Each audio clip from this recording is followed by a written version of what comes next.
The world just changed. Not with a missile, not with a declaration of war, with a toll booth. The most consequential shift in global energy markets in a generation did not happen on a battlefield. It happened in a shipping lane. And while it was happening, the President of the United States was posting on social media about airport security. 2 theaters, one historic, one embarrassing. And the gap between those 2 theaters tells you everything about where this is heading. In the next few minutes, I'm going to show you exactly how Iran pulled off the most sophisticated power play in modern geopolitical history without firing a single decisive shot. Why the American strategy collapsed the moment it touched reality. And why this is not just a Middle East story, it is your story. Because if you drive a car, heat a home, or buy anything that travels through a supply chain, what just happened in the Strait of Hormuz is already moving toward your wallet. Here is the question I want you sitting with as we go through this. What is more dangerous, an enemy that attacks you directly or one that makes itself indispensable while you are looking the other way? Drop your answer in the comments, because what Iran just did is that question answered in real time. Let me take you back to where this started. When the Trump administration launched military operations against Iranian infrastructure, the logic out of Washington was almost elegant in its simplicity. Overwhelming force, rapid strikes, regime shock, quick capitulation, hit hard enough, fast enough, and Tehran would come to the table stripped of all leverage. It was the same playbook used in Iraq in 2003, the same logic applied to Libya in 2011. And just like those cases, the theory dissolved the moment it contacted reality. Iran did not buckle. Iran did what every serious strategist does when outgunned on the primary front. They opened every other front simultaneously. The Strait of Hormuz, the Red Sea corridor, the Houthi network, bilateral diplomacy with every major economy that needs oil to flow.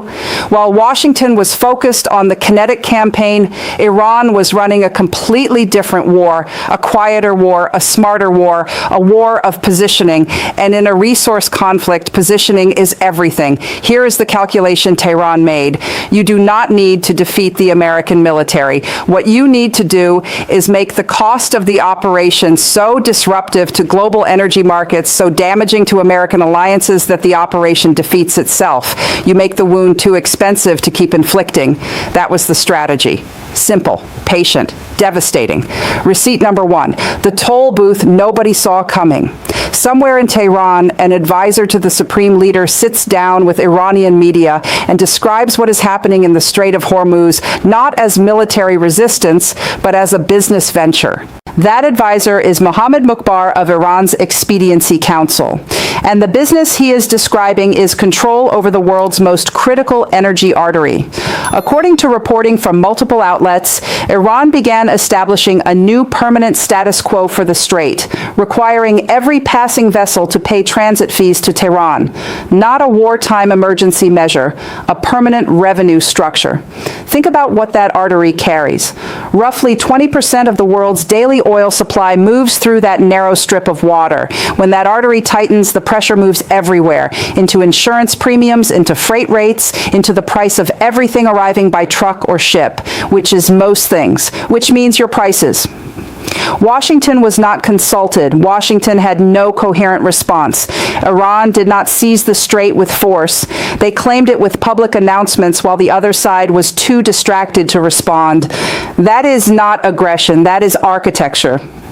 Receipt number 2, the client list reshaping the world. While bombs were falling across the Persian Gulf, Iran's foreign ministry was running a full-scale diplomatic offensive. Not defensive, offensive. The Iranian Navy guided an Indian liquefied petroleum gas tanker through the Strait of Hormuz following direct engagement with New Delhi. Prime Minister Modi publicly acknowledged his conversation with Iran's president and emphasized keeping shipping lanes open. That is not a peace statement. That is an access statement. India was securing its energy supply through a channel that bypasses American security guarantees entirely. Then came Japan. Iran's foreign minister announced Tehran was ready to facilitate Japanese vessel passage through the strait, with negotiations actively ongoing. This came immediately after Japan's prime minister endured a White House visit that Japanese media covered as a national humiliation. Japan watched its leader treated as a subordinate, then quietly opened a back channel with Tehran, India, then Japan. As one analyst framed it, if India's program succeeds, other countries will follow. Iran is building a client list. Every country signing up is a country stepping out from under the American security umbrella, one by one, without drama, without asking permission. Receipt number 3, the distraction machine. While Iran was signing corridor agreements with the world's largest democracies, the President of the United States was posting about deploying immigration agents to airports. He attacked a sitting congresswoman by name. He closed with a campaign slogan. That was the wartime communication from the commander-in-chief. Administration allies in Congress called an emergency weekend session. The emergency was not the unauthorized military operation, not the collapsing energy markets. The emergency was transgender athletes in women's sports. That is what the Senate treated as urgent, while Iran was rewriting the rules of global shipping in real time. Here is the deeper contradiction keeping every American strategist awake. While Iran built leverage through its geographic position, the Trump administration had removed oil sanctions on Iran and on Russia.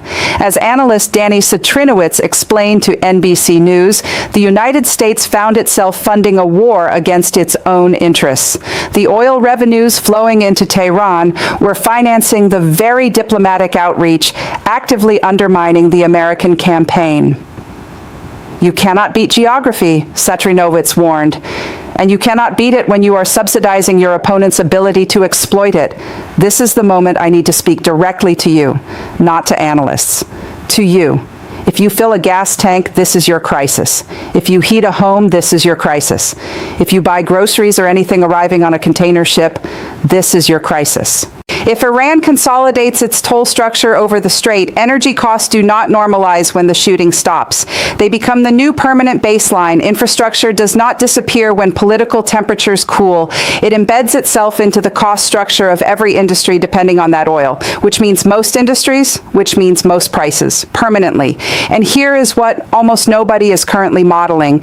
If Japan and India formalize their arrangements with Iran, if South Korea follows, the American security guarantee in the Gulf stops being the load-bearing foundation of the global energy system.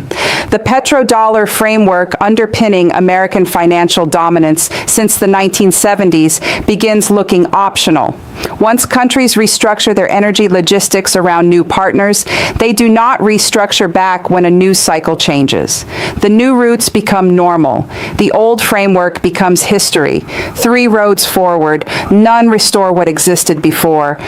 Scenario 1 is managed de-escalation. Back channels produce a face-saving arrangement. The shooting slows. But the India corridor, the Japan corridor, the toll framework, those remain. They have already replaced the old architecture in ways that matter permanently. Scenario 2 is the domino realignment. More countries follow India and Japan. A self-reinforcing network forms around Iranian energy diplomacy. The United States remains the largest military power on Earth, but military power and energy system leadership are not the same instrument. America stops being the unquestioned guarantor of global energy security for the first time in 50 years. Scenario 3 is the one nobody names publicly. Facing collapsing approval numbers, Trump escalates further. Iran activates the Houthi network fully across the Red Sea. Shipping insurance rates detonate overnight. Allied governments face forced binary choices. The fractures in the Western alliance system deepen into breaks that take a generation to repair. Every defense ministry in the world is quietly planning for exactly this scenario right now. Here is the final frame. Whatever happens next, the relationship between American power and the global energy order has already changed. Even if a ceasefire comes tomorrow. The lesson has been learned by every mid-sized power watching from a distance. You do not concentrate all your strategic energy dependencies in a single basket, especially not one managed by someone who cannot stop posting through a live crisis long enough to read a briefing.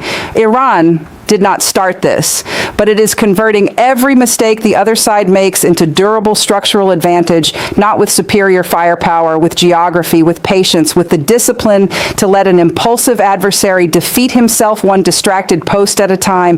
Did Iran outmaneuver the United States, or did the United States outmaneuver itself? Is what Tehran executing brilliant strategic adaptation, or a gamble that spirals beyond anyone's control? And when history is finally written with clarity, will it say American dominance ended because of a foreign adversary, or because of a president who saw a restructuring crisis and reached for a culture war instead? Drop your answers below.